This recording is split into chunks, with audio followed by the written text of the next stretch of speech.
Self-development. You've been told that will improve your life. You see a lot of guys being successful. They have money, they have fame, they have all the hot girls, living in massive mansions, driving Lamborghinis. Self-help positively impacted their life, mindset, body, relationships, success. But then, there's you. I'm impacted by self-help gurus, thinking that being anxious or depressed is a bad thing, thinking that quitting is for losers, and taking a little break and relaxing a bit is a sin. You're lost. You have no idea what to do. Self-help gurus are telling you that you should think, act and feel a certain way, yet you feel completely vice versa. You're trying to think positive, expecting positive results, yet life is throwing you in negative situations. You realize that law of attraction doesn't work, but self-help gurus will blame you. You swirl into depression. But there's a catch. They told you you can't be going through hard times, through anxieties, through depressions. You need to stay positive. You feel like your life is falling apart, and it's all because of self-help. Stop thinking that way. Because if not, it can truly destroy your life. Many people see self-help through rose-colored glasses. It's all about positivity, good things, improvements in your life. But they are blind. They don't see, and sometimes they don't even want to see the dark side. So in this video, we will dive deep down together and we will discover some of the biggest lies of the self-help industry. This is one of the biggest lies of the self-help industry, man, because sometimes I see it on YouTube, sometimes I see it, as a motivational quote on Instagram, but simply I see it everywhere more and more often. These people oftentimes will tell you that going through hard times, right, going through tough times, through anxieties, depressions is a bad thing, right? You can't be going through that because anxieties, depressions are bad emotions, right? That means you should completely eliminate it from your life. Or if you are going something like this, right, it's only your fault, because that's another problem of self-help industry, right? Those so-called gurus will blame you for everything, right?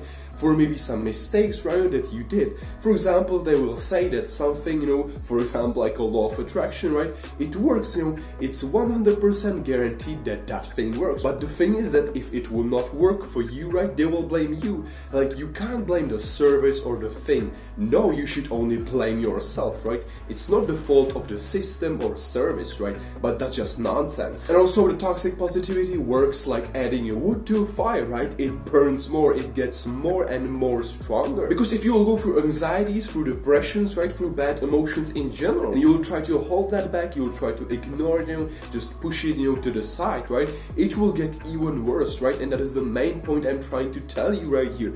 Because the more you will try not to feel depressed and anxious, the more you will feel that way. Simply forget about this toxic positivity, right? Because sometimes it's okay to feel down, sometimes it's okay to feel anxious, because it's a normal thing, right? We are just human beings. We are not like aliens, right? We are not something, paranormal, right?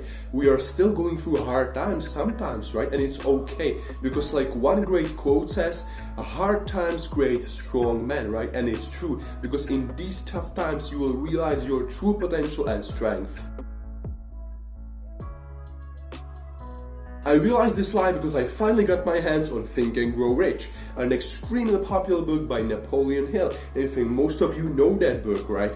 And I'm not telling you that that book is a complete trash, because there is some good practical advice, but mainly it's about law of attraction. If you're not familiar with the law of attraction, it's basically a concept from a so-called new thought. And it says this: whatever you will focus on in your mind, you will get in the physical world. And don't get me wrong, man, because if that would work, that would be awesome thing, right? It's a great idea. But if that would work, everybody would be a billionaire, beautiful, perfect and successful, right? But of course it doesn't work that way, because not everybody can be successful, rich and perfect. Use your logical and critical thinking, man, because if that would be true, all the scientists, doctors and many more important people will be useless, and that's another proof that law of attraction doesn't work. But there's another catch. Self-help gurus will tell you that logical and critical thinking is a bad thing, so you can't discover that all this BS that I just told you that they are feeding you up with. And law of attraction attraction falls into a category which is called pseudoscience,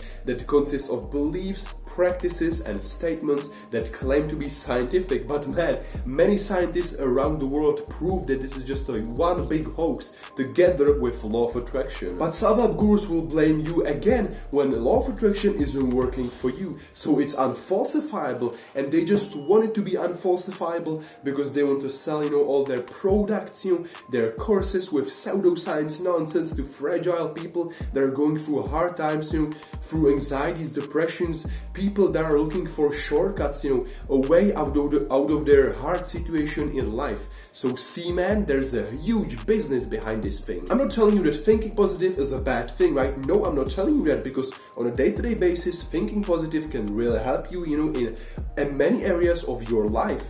But man, these people basically leveled up that thing, so you can not only think positive, but you can basically change the physical world with your thoughts, right? So your mind is no longer just a tool, it's a powerful force that can change, the physical world. But of course, as I said, it doesn't work.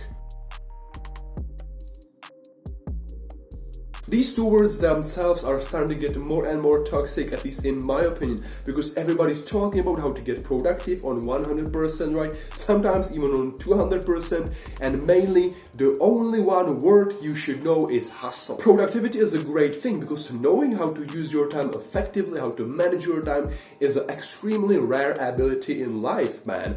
But hustling every single second, every single minute, every single hour of your day will slowly kill you. In my case, hustling, grinding led to a huge problem. I almost forgot that my family is existing. I completely lost connection with them, and I was being toxic to them, and sometimes I was even treating them poorly. Because when I was always grinding and hustling, I barely took any rest, because I thought that's what weak people do. So I was grinding and hustling 24/7, 365 days in a year. So I end up with a mental burnout. So man, stop for a minute and analyze your life. If you're working hard, hustling, but you're neglecting your family as a result, and loved ones, maybe even your girlfriend, right? Again, your family, it doesn't matter.